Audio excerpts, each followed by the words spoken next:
හරි. දුෂ්ශ්‍රාවිතාවය කියන්නේ අමුතුම දෙයක්. අමුතුම දෙයක් මොකද්ද මේ අමුතුම දෙයක් කිව්වේ? හරි බලමු. ප්‍රත්‍යක්ෂතාවෙත් එක්ක හාත්පසින්ම වෙනස් මේක. හරි? අපි මුලින් කතා කරා ප්‍රත්‍යක්ෂතාවය, දැන් කතා කරනවා දුෂ්ශ්‍රාවිතාවය. මේක ප්‍රත්‍යක්ෂතාවෙත් එක්ක ටිකක් වෙනස්. හරි? මේ පාඩමේ තියෙන කැලි තුන එකිනෙකට ටිකක් වෙනස්. හරි? එච්චර ලොකු සම්බන්ධයක් නැහැ. ප්‍රත්‍යක්ෂතාවය ටිකක් ලේසි. ඇත්ත කියන්නේ බෑ. හරි? ඒක එච්චර දෙයක් නෙවෙයි, ටිකක් ලේසි. සාමාන්‍ය අවුරුද්දෙන් අවුරුද්ද මේකේ මාරුවට තමයි ගණන් එන්නේ. එක අවුරුද්දක ඉන්නේ ප්‍රත්‍යක්ෂතාවයෙන්, අනිත් අවුරුද්දෙන් දුෂ්ශ්‍රාවිතාවයෙන්. හරි?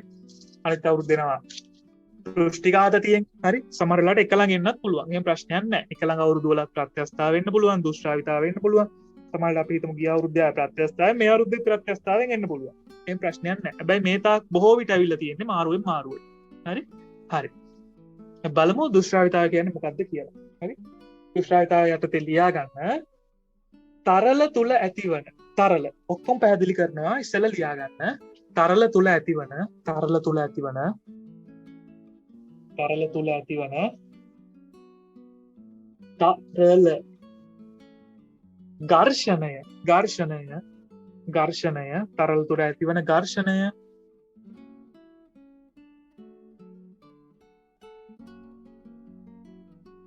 දුෂ්ශ්‍රාවිතාවයයි. තරල තුල ඇතිවන ඝර්ෂණය දුෂ්ශ්‍රාවිතාවයයි. හරි? සරලයි. එක වගන්තියයිනේ. තරල තුල ඇතිවන ඝර්ෂණය දුෂ්ශ්‍රාවිතාවයයි. හරි. අපි යාන්ත්‍ර විද්‍යාවේදී කතා කරා ඝර්ෂණයනේ. යාන්ත්‍ර විද්‍යාවේදී ඝර්ෂණය. අපි සාමාන්‍ය යාන්ත්‍ර විද්‍යාවේ තරල ගැන කතා කරේ අන්තිම කෑල්ලේදීනේ. මතක ඇති. යාන්ත්‍ර විද්‍යාවේ තරල ගැන කතා කරේ අපි බර්නෝලි වලට වගේ එනකොට තරලගත විද්‍යාව කියලා එකක් තිබ්බේ. හරි? ගලා යන තරල සහ නිශ්චල තරල. දැන් තරල කියන්නේ මොකද්ද? අමතක කට්ටිය ඇදිනේ. තරල කියන්නේ මොකද්ද? ද්‍රව සහ වායු කියන කෑලි දෙකට අපි තරල කියලා ගන්නවා. කෙමිස්ට්‍රි වල දෙක කට්ටිය දන්නවා පදාර්ථයේ අවස්ථා තුනයි. ඝන, ද්‍රව සහ වායු. මේකෙන් ද්‍රව සහ වායු කියන කොටස් දෙකට අපි පොදුවේ කියනවා නම තරල කියලානේ. තරල කියලා. හරි? අපි පොදුවේ සමහරලාට නම් කියනවානේ. මේ කුලකයක් වගේ. හරි? කුලකයක් වගේ. මොකද මේවා නේ? sorry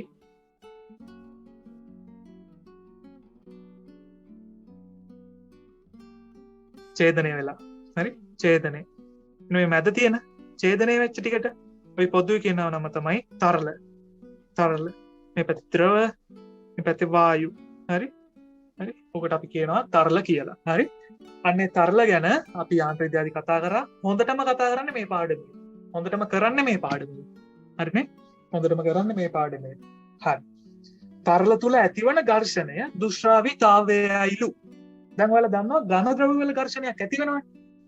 මතකයිනේ බස් එකක් බ්‍රේක් ගැහුවම ගිහලා ලිස්සගෙන ගිහලා නතර වෙන්නේ ඝර්ෂණ බලය නිසා. ටයර් වල කට්ට සහ පොළොව අතර ඇති ඝර්ෂණ බලය නිසා. ටයර් වල කට්ට ගෙවුනම මොකද්ද වෙන්නේ? ඝර්ෂණ බලය අඩු වෙනවා. එහෙම කියන්න එපා. නිව් සිලබස් ළමයි එහෙම කියන එක පොඩ්ඩක් වැරදි. හරි? ඝර්ෂණ බලය අඩු වෙනව නෙවෙයි ඝර්ෂණ සංගුණකය අඩු වෙනවා.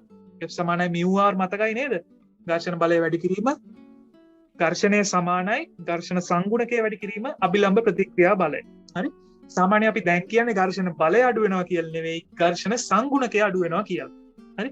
ඝර්ෂණ සංගුණකය අඩු වෙනවා කියලා. දැන් බස් එකයි පාරයි අතර බස් එකේ ටයර් ගෙවුනම් වෙන්නේ ළමයි. හරි?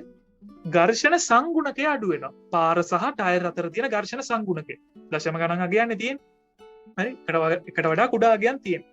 ඝර්ෂණ සංගුණකය අඩු වෙනවා. ඊට පස්සේ මොකක්ද වෙන්නේ? ඝර්ෂණ බලය අඩු වෙනවා නේ. ඝර්ෂණ බලය අඩු වෙලා ගිහලා බස් එක ලිස්සලා යනවා. ලිස්සලා යනවා. තේරුණාද? හරි?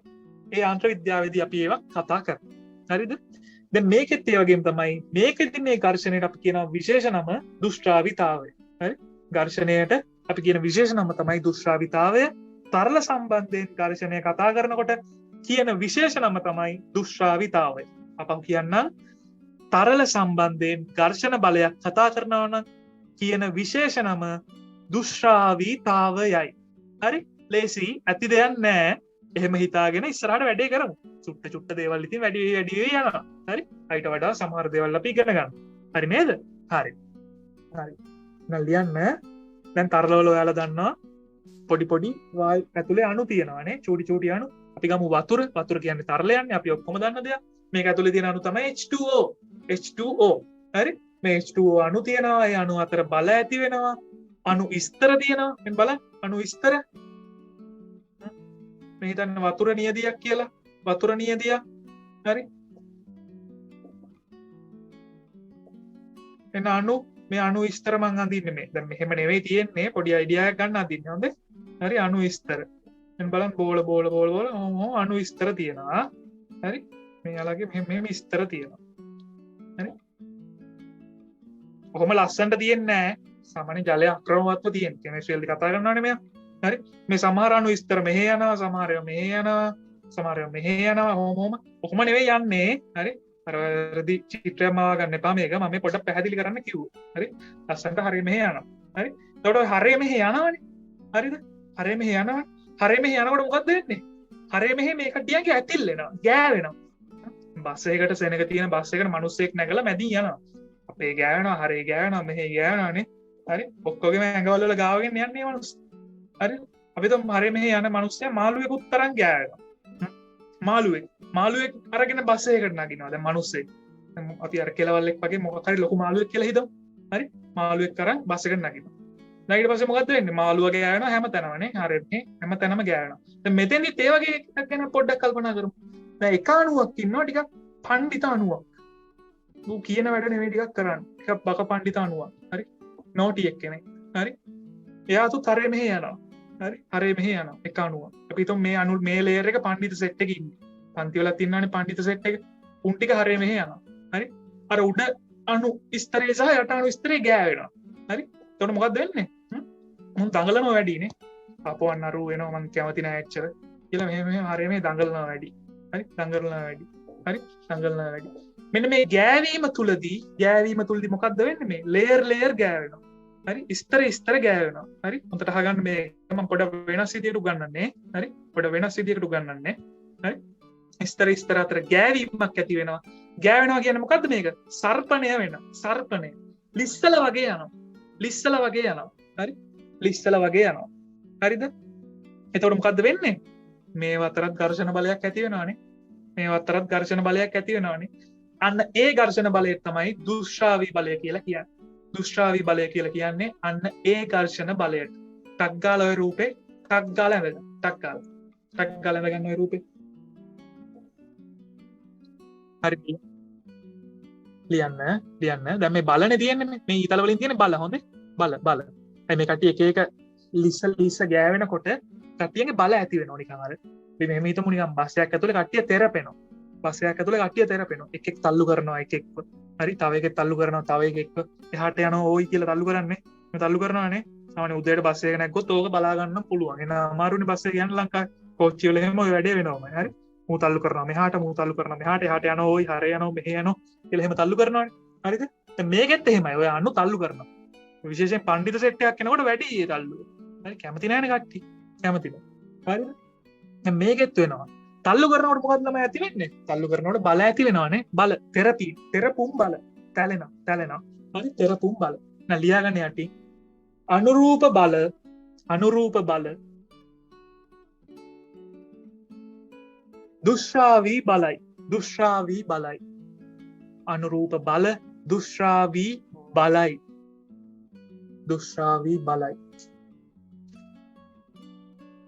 හරිද? හරි. ඊපස්සේ ලියන්න. උෂ්ණත්වයේ ඉහළ නංවන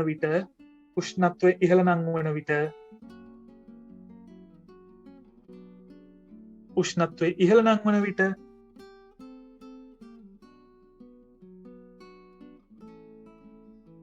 දුෂ්ශ්‍රාවීතාව සීග්‍රයෙන් අඩුවේ.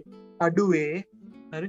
උෂ්ණත්වයේ ඉහළ නංවන විට දුෂ්ශ්‍රාවීතාව සීග්‍රයෙන් අඩුවේ.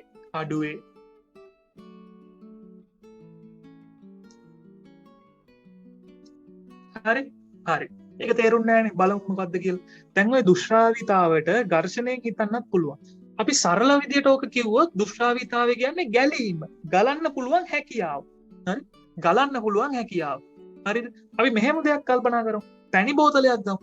පැණි බෝතලයක් රත් කරන්න පැණිවල ගැලීමේ හැකියාව වැඩි නේද? එහෙනම් ගැලීමේ හැකියාව වැඩි කියන්නේ පැණිවල දුෂ්ශ්‍රාවීතාවය අඩු වෙනවා. හරි? ඔන්න බලන්න මෙන්න මේක ටක් ගාලා මෙන්න මේක ඔළුවේ තියාගන්න මෙන්න මේක. හරි? මේක මම දෙන එකක්. හොඳේ? මේ කොහෙවත් ෆිසික්ස් පොත්වල හරිය මේ කොහෙවත් නැහැ. ගැලීමේ හැකියාව ගැලීමේ හැකියාව වැඩි හරි දුෂ්‍රාවිතාව අඩු වෙනකොට දුෂ්‍රාවිතාව අඩු වෙනකොට ගැලීමේ හැකියාව වැඩි හරි දුෂ්‍රාවිතාව අඩු වෙනකොට ගැලීමේ හැකියාව වැඩි එහෙනම් මේක ප්‍රතිලෝම සම්බන්ධයන්නේ ඔන්න ගැලීමේ හැකියාව ප්‍රතිලෝම සමානුපාතිකයි දුෂ්‍රාවිතාවය ඔකත් ඇත්තකින් ඕන්න ලියන්න ඔහොම සමීකරණ කොහොමද යන්නේ ගැලීමේ හැකියාව කියලා ඔහොම සමීකරණ තියෙනවා දැන් මේක කවුරු මිනිස්සු බලගෙනනොත් මොනව ගන්නවද මන් දන්නේ නැහැ කියලා හිතාගෙන හරි අවුලක් නැහැ හරි මේ කොහොම හරි අපේ ඔළුවට දාගන්න ඕන හරි අපේ ඔළුවට දාගන්න ඕන එයා එක්සැම්පල් එක කියලා ලියන්නේ ගැලීමේ හැකියාව වැඩි වෙනවා දුෂ්‍රාවිය අඩු වෙනකොට එතකොට බලන මිනිස්සු බලයි මොකක් ගලන හැකියාවක්ද මේ කියන්නේ හරි මේක තමන්ගේ තේරුම් ගැනීම සඳහා පමණයි හරිද ගැලීමේ හැකියාව වැඩි දුෂ්‍රාවිතාවය අඩු වෙනකොට ඔන්න බලන්න දැන් පැණි අපි දන්නවා පැණි උකුයිනේ පැණි හලන පැණි කියන්නේ මේ කියන්නේ අර කන පැණි කියන හොඳේ පැණි උකුයි හරි පැණි උකුයි ගලන්න පුළුවන් හැකියාව අඩුයි පැණි රත් කරනකොට මොකද්ද වෙන්නේ ගලන්න පුළුවන් හැකියාව වැඩි වෙනවානේ ගලන්න පුළුවන් හැකියාව වැඩි වෙනවා හරි එහෙනම් මොකද්ද වෙන්නේ ගැලීමේ හැකියාව වැඩි රත් කරනකොට දුෂ්‍රාවිතාව අඩුයි තේරුණාද වැඩි හරි තේරුණාද හරි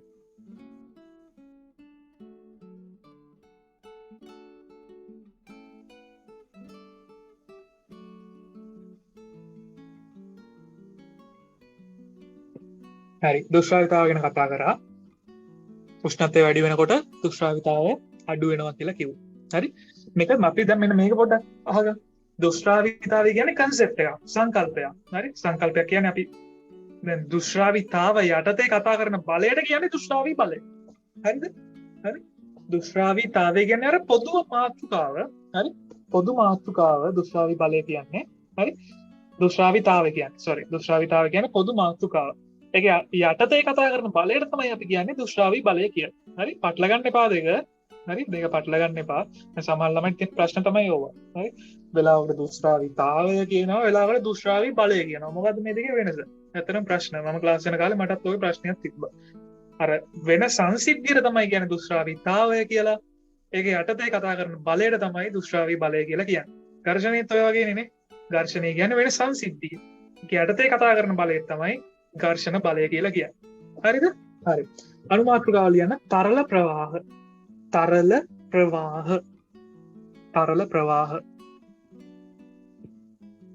තරල ප්‍රවාහ. හරි?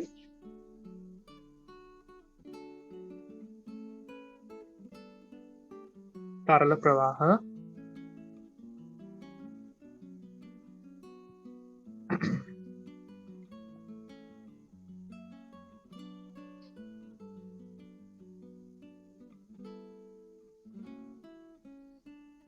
හරි කියන්නේ යටතේ පීඩනය වැඩි තැන සිට පීඩනය වැඩි තැන සිට පීඩනය වැඩි තැන සිට පීඩනය වැඩි තැන සිට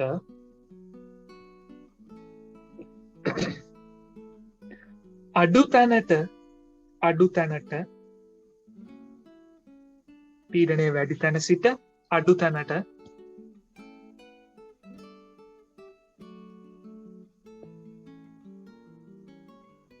තරලයක ගලායාම හරි පීඩනය වැඩි තැන ඉඳලා පීඩනය අඩු තැනට තමයි ගලා යන්න තියෙන තරලයක් හරිද හරි දැන් ඔයාලා අහලා ඇති ඔය කාලගුණයෙන් කියන්නේ බෙන්ගාල බොක්කේ අවපීඩන තත්ත්වයන්නේ හරි පීඩන අවපාතය ඒ නිසා සුළඟේ වේගය දරුණු විය හැකියි දිශා වෙනස් විය හැකියි අරකේ මේ කියලා එක කතන්දර වගේක් කියනවනේ හැබැයි කියන එක නෙවෙයි වෙන්නේ ඒක වෙනම කතන්දරයක් හරි දැන් ඒකටත් බලපාන්නේ පීඩනය තමයිනේ බෙන්ගාල බොක්කේ පීඩනය වෙනස් වෙන්න හරි අපිට තියෙන හුළඟ එක්ක වැඩි වෙන්න පුළුවන් එහෙ පීඩනය අඩු වුණොත් මොකද වෙන්නේ අපේ පැත්තේ හුළඟ ඒ පැත්ත ටිකක් යනවා හරි එහෙ පීඩනය වැඩි වුණොත් ඒ පැත්තේ හුළඟ මේ පැත්ත ටිකක් යනවා හරි හරිද ඔය පීඩන අවපාතයක් කියන්නේ පීඩන වෙනස්කමක් සිදුවීම හරි අවපාතනය වීම අඩුවීම කඩා වැටීම හරිද හරි දැන් තරල ප්‍රවාහ කියන අනුමාත්‍රකාව කොටස් දෙකකට බෙදා ගන්න හරි එකක් තමයි ආකූල ප්‍රවාහ ආකූල එක අපි යාන්ත්‍ර විද්‍යාවේදී කතා කරා ආකූල ප්‍රවාහ හරි අපි ආකූල පැත්තෙන් මුලින් පටන් ගමු ආකූල පැත්තේ. හරි? ආකූල කියන අනුමාත්‍රකාව යටතේ ලියා ගන්න. කැළඹීමක් සහිත ප්‍රවාහ කැළඹීමක් සහිත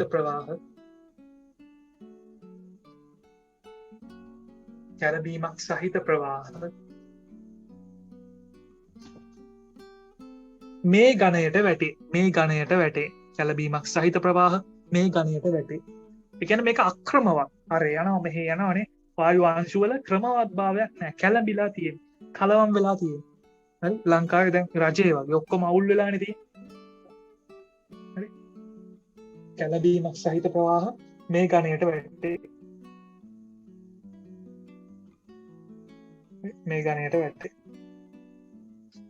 කියන්නේ යටතේ යම් ලක්ෂයක් පසු කර යන ද්‍රව අංශු වල යම් ලක්ෂයක් පසු කර යන ද්‍රව අංශු වල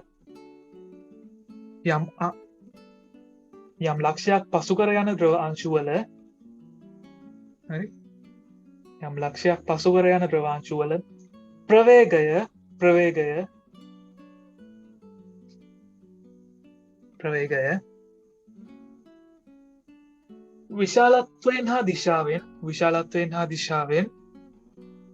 විශාලත්වයෙන් හා දිශාවෙන්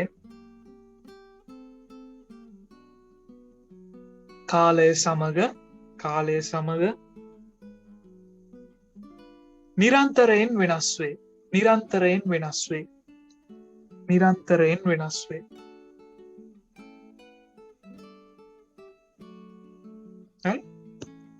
නිරන්තරයෙන් වෙනස් වේ. හරි? මතක තියාගන්න විද්‍යාවේදී අපි අන්තිම ටිකේදී බර්නෝලි වලදී මේ කතා කරා. හරි? යම් ලක්ෂයක් පසු කර යන ප්‍රවේග වෙනස්ලු. හරි? අපි හිතමු පාරේ පෙරහැරක් යනවා. මේ තමයි ලයිට් කණුව. අපි හිතමු මේ 10 වෙනි ලයිට් කණුව කියලා. මොන 10 වෙනි ලයිට් කණුව පහු කරගෙන යනවා මල් බයිසිකල් සෙට් එකක් කරගෙන. පොඩි ළමයි ඉන්නේ මල් බයිසිකල් නේ. හරි? මල් බයිසිකල් ගහගෙන යනවා. බයිසිකල් වල මල් ගහගෙන යනවා. හරි? මේක එක ළමයි එක ප්‍රවේගෙන්නේ. සමහරවිට චූටි මේකා යනවා ජෙට් එක වගේනේ. ඌ යනවා වේගෙන්. හරි? ටිකක් ලොකු එකෙක් තඩි මහත එකෙක් ටිකක් හැමී යනවානේ. ඌට පදින්න අමාරුයි ඒක. හරි? තව එකෙක් නේ. තව එක්කෙනෙක් ඌ යනවා හිතුණු වේග වලින් නේ. ටිකක් වේගෙන් යනවා මොකක් හරි වැඩ කෑල්ලක් දානවානේ. හරි? එහෙම එක වේගෙන්. හරි? එතකොට 10 වෙනි ලයිට් කණුව මල් බයිසිකල් කාරයෝ තුන් දෙනා එක වේග වලින් පසු වෙනවා. හරි? අන්න ඒ කතාව තමයි මේ කිව්වේ. හරිද? හරි. අපි ආකූල ප්‍රවාහයක් ටක් ගාලා අඳිමු. එන ආකූල ප්‍රවාහය එන වායු අංශු මෙහෙ යනවා. හරි කෙලින් තනි දීරණ නෑ කට්ටියන්ට. අර යනවා මේ යනවා එක කතා කරලා තූත් එකක් යනවා අනිත් එක කතා කරලා අනිත් එක්කෙනා යනවා වටේම යනවා. හරි? ඒ යනවා මෙහෙ යනවා නේ.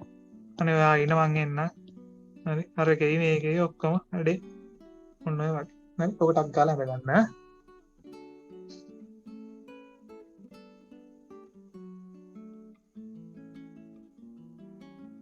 ලියන මාතෘකාව අනාකූල ප්‍රවාහ. කලින් කියන ආකූල දැන් කියන අනාකූලයි අනාකූලයි. හරි? අලුතෙන් ඉපදෙන බබාලා දෙන්න එක දාන්න ලස්සන නම් ගියා. අනාකූල ආකූල. හරි? අනාකූල. මේ දැන් අනාකූල. හොඳේ පටල ගන්න එපා. අනාකූල.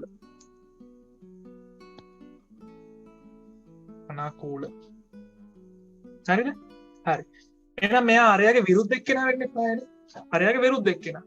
අරයා හරේ මෙහෙ යනවා නම් මෙයා කෙලින් ලස්සනට යන්න ඕන. හරියට නිකන් නැතුම් ගමුවේ රාජාවනි. හරි? අරයා හරේ මෙහෙ යනවා නම් මෙයා ලස්සනට පිළිවෙලට අර සුදු පාවඩේ උඩින් ලස්සනට යනවා. හරි? පිට කට්ටිය මොනවා කරත් කමන්නේ මගේ ගමන මම ලස්සනට යනවා. හරි? ලියමු.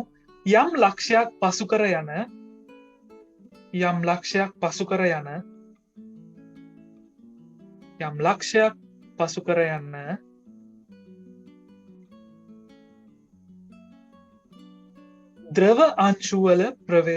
ද්‍රව අංශුවල ප්‍රවේගය යම් ලක්ෂයක් පසු කර යන ද්‍රව අංශුවල ප්‍රවේගය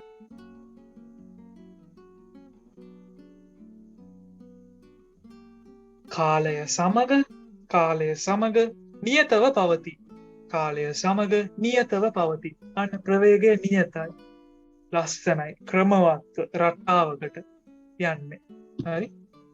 ප්‍රවේගය නියතව පවතී. දැන් ඔය කිව්වේව ලියන්න එක්සෑම් වලදී ලස්සනයි ක්‍රමවත් රටාවකට හැඩයි රාජා වගේ. හරි ප්‍රවේගය නියත විතරයි ලියන්න ඕන. හරි මේ වහන්නේ නැහැ ඉතින් එක්සෑම් එකේ හදිස්සියම MCQ එක තිබ්බොත්. හරි අනාකූල ප්‍රවාහයක් යනු කියලා එහෙම ගොම් ප්‍රශ්න අහන්නේ නැහැනේ දැන් කාලේනේ. හරි එහෙම වහන්නේ නැහැ. හැබැයි කියන්න බෑ සමහර වෙලාවට ඡේද ප්‍රශ්නයක් දීලා ඡේදය ඇසුරෙන් අනාකූල ප්‍රවාහය යන අන්න එක පැහැදිලි කරන්න කියලා කිව්වොත් ඔය කතන්දර ලියලා රූපයක් අඳින්න අවශ්‍ය වෙනවා. හරි ඒකනේ උගන්වන්නේ. හරිද? හරි. යම් ලක්ෂයක් පසු කර යන ද්‍රවාංශු වල ප්‍රවේගය කාලය සමග නියතව පවතී. ද්‍රවය ඊතා ක්‍රමානුකූලව විස්තර ලෙස යටින් ඉර විස්තර ලෙස ඊතා ක්‍රමානුකූලව විස්තර ලෙස කලින් එක විස්තරත් නැහැ මොනවත් නැහැ හිතුණු පැති වල ගියානේ. හරි ක්‍රමානුකූලව විස්තර ලෙස ගමන් කරන්නේ යයි සැලකිය හැක. හරි සැලකිය හැක. ගමන් කරන්නේ යයි සැලකිය හැක.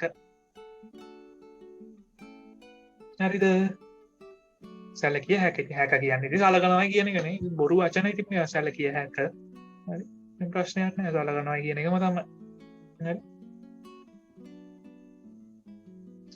ඝන බිත්ති සමග ලියාගන්න ඝන බිත්ති සමග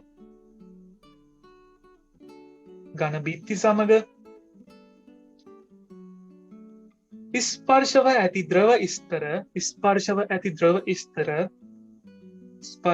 ද්‍රව ස්තර ඝන බිත්ති සමග ස්පර්ශව ඇති ද්‍රව ස්තර නිශ්චලයයි සැලකිය හැකි අතර ඝන බිත්ති සමග ස්පර්ශව ඇති ද්‍රව ස්තර නිශ්චලයයි සැලකිය හැකි අතර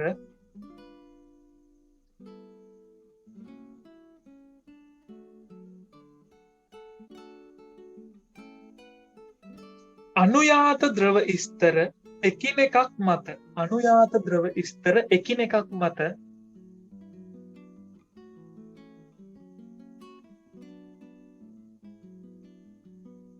වෙනස් ප්‍රවේගවලින් යුතුව සර්පණය වන බැවින්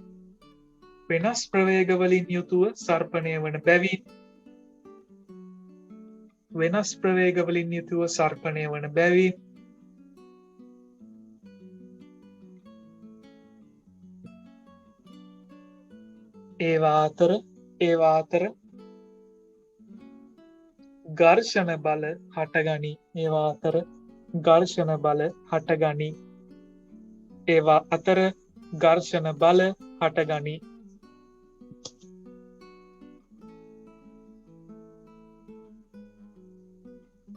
හරිද? මේකෙත් අපි රූපය අඳිමුනේ. රූපෙත් අඳිමු. හරි. මොකද මේක මේ කිව්වේ මේ ඝන බිත්ති තියෙන තැන් වල නිශ්චලයි කියන්නේ. ගමු ගඟක් ගමු. අපි ගමු මහවැලි කැලණි කළු වලවේ ගමු. හරි වලවේ. මේ අම්බලන්තොට හරියෙන් තියෙන්නේ. හරි. වලවේ ගඟ ගත්තා. හරිද? වලවේ ගඟ එන්න මේක මේ තියෙන වලවේ. හොඳයි. ඔය වලවේ. මැද ටික ලස්සනට ගලාගෙන යනවා අපිට පේනවනේ සාමාන්‍ය පාල මුඩින් යනකොට මැද වතුර චලනය වෙන බව පේනවා. හරිද? මේ කොම් දෙකේ අයිනේ ඉවුරු වල වතුර නිකන් නිශ්චලයි වගේ නේද පේන්නේ? මේක ලස්සනට බලා ගන්න පුළුවන් බෝට්ටුවක් වගේ එකක්. හරි? පොඩි කඩදාසි බෝට්ටුවක් නැත්නම් කොළ කෑල්ලක් නැත්නම් ටිකක් ලොකු මොකක් හරි රිජිෆෝම් කෑල්ල වඩා හොඳයි. හරි? රිජිෆෝම් කෙනෙක් අපි මැදින් දැම්මා. මේ රිජිෆෝම් කෙනෙක් අපි කොනේ දැම්මා. හරි? මැදින් දැම්ම රිජිෆෝම් චලනය වෙනවා වේගෙන්. කොනේ දැම්ම එක්කෙනා හිමි කම්මැලි වගේ. හරි? මැද එක්කෙනා ජෙට් එක වගේ යනවා සමහර වෙලාවට. කොනේ එක්කෙනා ඉච්චර චලනය වෙන්නේ නැහැ. හරි? ඒ කියන්නේ මොකද්ද? මේක මේ ඉවුරු ගාව තියෙන වතුර ස්තර චලනය වෙන්න මැලිකමක් දක්වනවා. නිශ්චලයි වගේ. නිශ්චල නෑ නිශ්චලයි වගේ. හොඳයි? හරි? ඉවුරු ගාව තියෙන කට්ටිය. හරි? හරිද? හරි. මොකද මේකට ලොකුම හේතුව තමයි මේක භෞතික විද්‍යාවේදී අපේ සිලබස් එක තුල එතරම් පැහැදිලි කියලා නැහැ. මම ටක් ගාලා කියලා දෙන්න.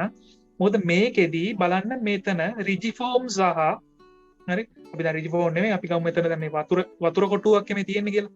ජලය නිකන් කොටුවක් වගේ තියෙන්නේ. හරි? ජල කොටුවක් අපි තියෙන්නේ. මෙන්න මේ ජල කොටුව. ජල කොටුව සහ ඉවුර කියන්නේ වෙනස් කට්ටිය. දෙන්න වෙනස්. ඉවුර හැදිලා තියෙන්නේ පස් වලින් ජල කොටුව හැදිලා තියෙන්නේ ජලයෙන්. හරි? එහෙනම් මේ විස්තර වෙනස්. ජලය සහ පස් ස්තරයක් එතන තියෙන. මැද ජල කොටුවක් ගන්න. මැද ජල කොටුව සහ තවත් ජල කොටුවක් අතර හැදිලා තියෙන ජල කොටුම දෙක. ජල කොටුම දෙක. තේරුණාද වැඩේ? ඒ දෙන්න එක වගේ දෙන්න. හරි? හරියට නිකන් අපිට ගැළපෙනම සහකාරියක් හම්බුණා වගේ. දෙන්නම එක වගේ. එතකොට අපේ ජීවිතේ ගෙනියන්න ලේසියිනේ. ඉස්සරහට යන්න ලේසියි නේද? හරිද? මෙතන එහෙම නැහැ. මෙතන නෝනා ඉන්නවා නිකන් කැත්ත වගේ, මහත්තයා ඉන්නවා නිකන් පොල්ල වගේ. අර කැත්තර පොල්ල වගේ කියලා කියන්නේ. හරි? එතකොට ටිකක් අමාරුයි වැඩේ යන්නනේ. එක තැන තියෙනවා කිසි ගතියක් නැහැ. හරි? මැද එක එහෙම නැහැ, ලස්සන්ට යනවා. හරිද? අන්න ඒ කතන්දරේ නිසා තමයි ඕක ඇත්තටම වෙන්නේ. හැබැයි ඊටත් වඩා ගැඹුරින් ඕක කතා කරන්න පුළුවන්. හරි? අපිට ඇති ඔච්චර. ඔය ඇති. හරි? ඔය ඇති. වෙනත් විස්තර දෙකක්නේ. පියුරුයි ජලයයි කියන්නේ. ඒක නිසා පොඩ්ඩක් නිශ්චල වගේ තියෙනවා. හරි? මැද එහෙම නැහැ, ලස්සන්ට තියෙනවා. ඒ නිසා මැද ලස්සන්ට ගන්නවා. දැන් අපිට ඔන්න ඔය ගලන එක අපිට මෙහෙම අඳින්න පුළුවන් ලස්සන්ට. මෙන්න මම ගන්න මෙන්න බටය ඇතුලෙන් වතුර යනවා. හරි? බටය ඇතුලෙන් වතුර යනවා. දැන් බලන්න මේ කොන් හරිය චුට්ටක් හැමින් යන්නේ. හරි? ඊට පස්සේ ටික ටික වතුර පාර වැඩි. මැද එකේ හොඳටම තියෙනවා. ඊට පස්සේ ඔහම අපව අඩු වෙලා ඇවිල්ලා. ඔන්න මේ මෙහෙන් අඳින්න. හරි? තේරුණාද? ලස්සනට පොඩි ෂේප් එකක් එක්ක අඳින්න පුළුවන් නේ. හරි? ඔක ඇඳ ගන්න. ඔක ඇඳ ගන්න. ඔක සිලින්ඩරයක් තුල ඔය තරලයක් ගැලීම.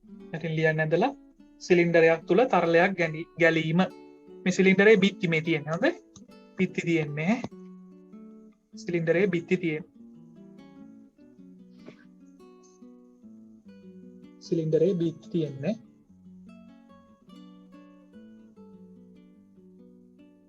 හරි. එහෙනම් දුෂ්ටාවිතාවේ කතා කරා.